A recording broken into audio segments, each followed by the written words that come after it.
Nacional de los Derechos Humanos en el Derecho Interno, lo cual supone, en definitiva y en última instancia, una efectiva protección a los individuos y colectividades. No estamos hablando de un mero cambio legislativo formal, sino de un cambio en la cultura jurídica. Se trata de la muestra más inminente y real, por un lado, de la integración del derecho nacional con el derecho internacional de los derechos humanos y, por el otro, de establecer de manera clara y concisa que la razón de ser del derecho es única y exclusivamente la persona humana y la protección de su dignidad. Este cambio cultural a través de la reforma de 2011 y la extensión del ámbito protector del amparo quedarían en el vacío sin una interpretación adecuada por parte de los tribunales nacionales.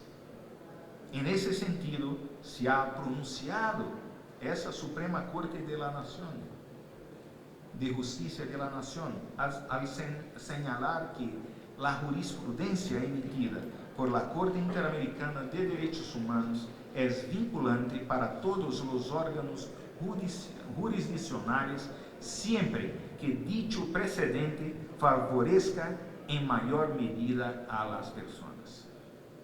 Un paso sustancial en ese sentido fue la creación en 2012 del Fideicomiso para el cumplimiento de obligaciones de materia de derechos humanos, que fue constituido con el fin de dar cumplimiento a las reparaciones ordenadas por la Corte Interamericana, sus medidas provisionales, así como las recomendaciones de la Comisión Interamericana y sus medidas cautelares. En 2014, dicho fideicomiso fue ampliado para incluir las recomendaciones de los órganos de tratados de Naciones Unidas y las de la Comisión Nacional de Derechos Humanos de México.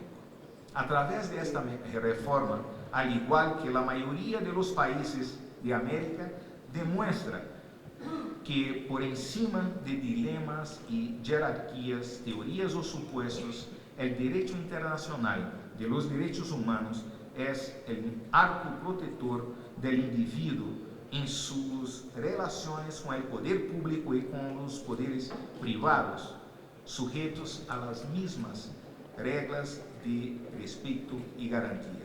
Esa armonización jurídica es uno de los puentes más estables que comunica el orden internacional con los diversos órdenes nacionales, lo que tenemos llamado de diálogo jurisprudencial. Esto ha permitido construir un patrimonio jurídico interamericano que tiene el derecho internacional como núcleo del derecho constitucional nacional, razón por la cual diversos juristas han considerado este fenómeno como la construcción de un ius constitucional común, un derecho constitucional común latinoamericano. Mediante este diálogo jurisprudencial se fortalecen las dinámicas locales, atendiendo a la esencia complementaria y subsidiaria de la Corte Interamericana.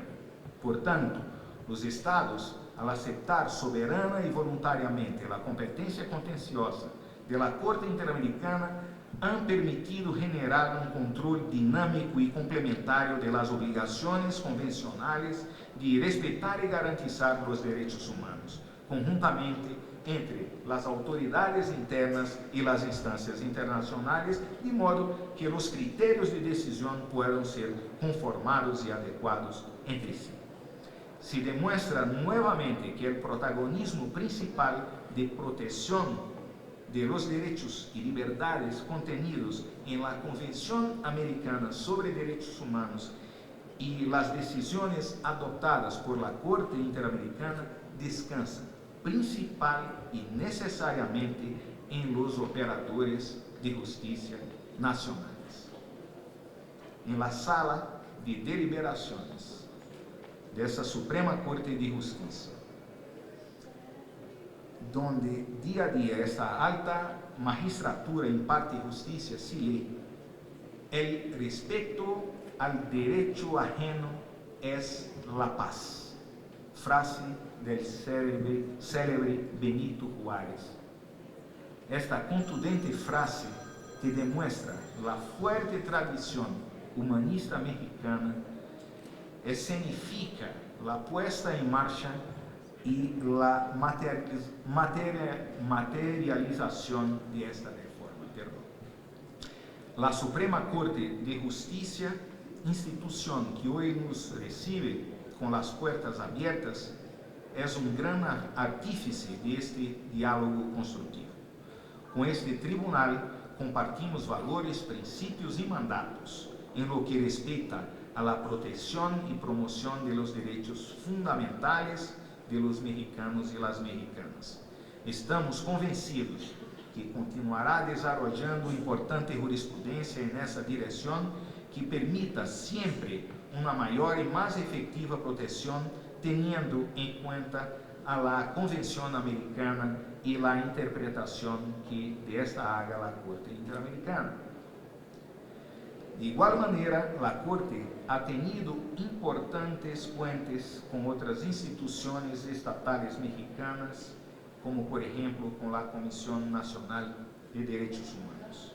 Los organismos de ombudsman, ombudsperson, son actores emergentes al interior de los estados en lo que respecta a su relación con la Corte Interamericana, los cuales contribuyen a difundir y canalizar el derecho internacional de los derechos humanos desde el ámbito local.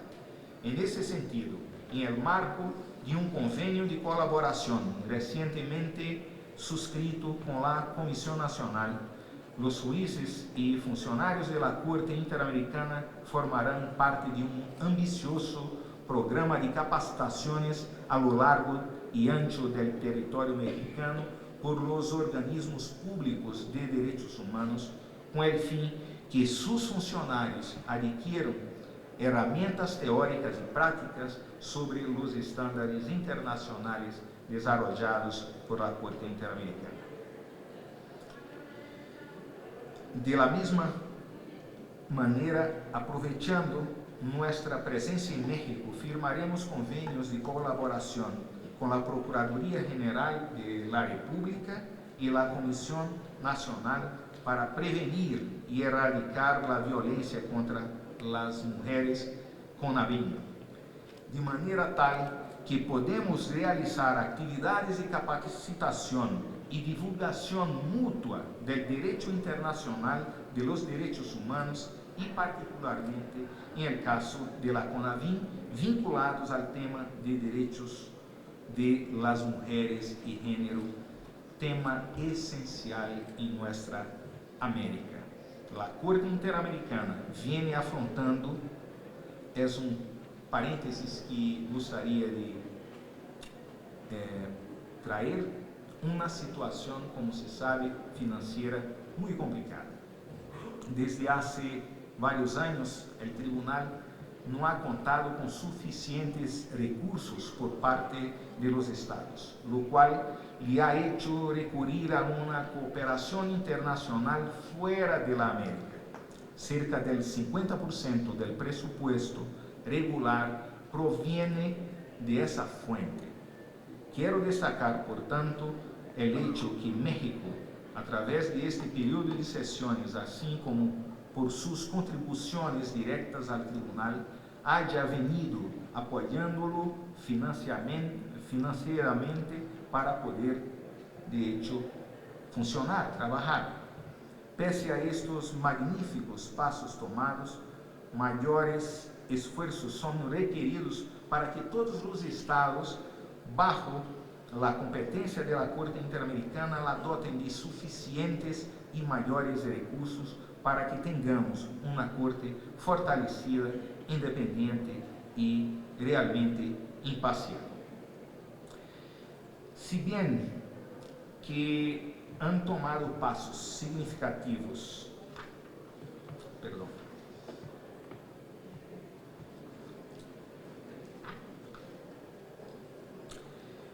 paso a la conclusión. Como presidente de la Corte Interamericana, no puedo, repito, conocer de situaciones generales o particulares de México, aquí presencialmente. Sin embargo, es una realidad evidente que México encara hoy grandes retos en materia de derechos humanos, como todos los países de la región. Familias cuyos hijos se encuentran hoy sin paradero, periodistas cuyas voces buscan ser acaladas, defensores y defensoras de los derechos humanos cuyas vidas corren grave peligro, miles de personas que decidieron emprender el camino de la migración para buscar un mejor porvenir. Todas ellas son situaciones humanas donde las personas se encuentran en suma vulnerabilidad y requieren la especial atención y protección de todos nosotros y de la sociedad. Por nuestra experiencia en todos estos casos, es necesario acompañar y escuchar a las víctimas con el fin de dar adecuada respuesta de verdad, justicia y reparación. La jurisprudencia de la Corte Interamericana puede servir de guía para las labores estatales en tan difíciles y cruciales momentos. Estamos convencidos que, sin olvidar a estas personas y reafirmando su compromiso y en especial su deber de protección y reparación de las víctimas de graves violaciones de derechos humanos, el Estado y en especial el pueblo mexicano podrán superar estas adversidades. Me gustaría por fin reafirmar que la Corte Interamericana hoy en Ciudad de México no es un tribunal extranjero. Esta Corte es el tribunal de la Convención Americana de todos los pueblos americanos y como tal tiene un foro natural en cada una de nuestras naciones. Esta es la Corte de los Pueblos de las Américas. Estamos seguros que el 55º período extraordinario de sesiones de México contribuirá a materializar el derecho al acceso a la justicia interamericana y a un mayor nivel de comprensión, conocimiento y apropiación del sistema interamericano de derechos humanos por parte de todos los mexicanos y mexicanas. La persona humana y el respeto de su dignidad son y deben continuar siendo el fin último de los estados y de la comunidad internacional. Ceñidos a este ideal es que seguiremos trabajando juntos con un único objetivo y esperanza común: la plena vigencia de los derechos humanos en las Américas. Junto con mis colegas juezas y jueces y los ministros y ministras de esta Suprema Corte,